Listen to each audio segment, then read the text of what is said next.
So full plus smart lists are awesome, but there are some limitations. So let's say we have a weekly list of your hot leads. The way that's going to work is whether you call, text, or email, and whether the call is 5 minutes because you spoke to the person or 30 seconds because you got voicemail, you're always going to drop that lead off for 7 days. And when you call and actually speak to the person, that's exactly what you want. The challenge is 80% of the time you're going to get voicemail. And when you get voicemail and it's a 30-second call, you definitely do not want to wait 7 days to call that person again.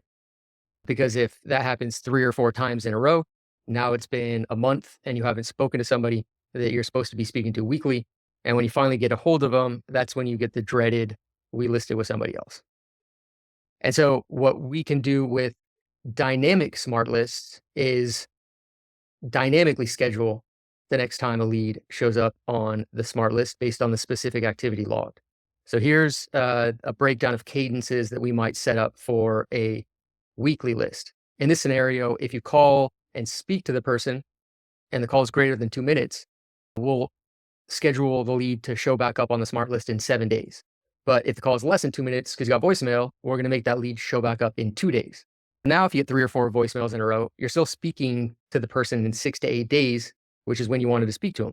3 or 4 additional calls out of your team within that 7-day period. And as Justin mentioned before, more calls equals more deals closed.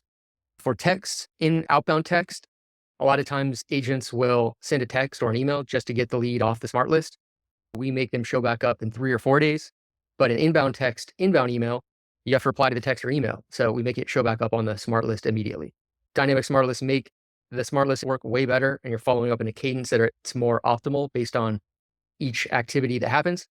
And so you'll notice a lot more activity from your agents, and which will result in more appointments and more closed deals.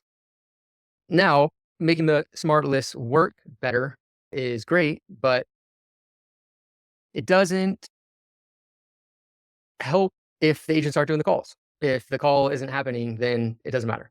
With our automation platform, we can automate agent accountability. So if they're on a 7-day list, we can do a notification after 9 days, or whatever cadence you want, to let them know, hey, make the follow up, or you're going to lose this lead. And then the next day, we'll move the lead into a pond so other agents have access to it. And you'll have a hungry agent who will make the follow up. You don't have leads just sitting there gathering dust and slipping through the cracks.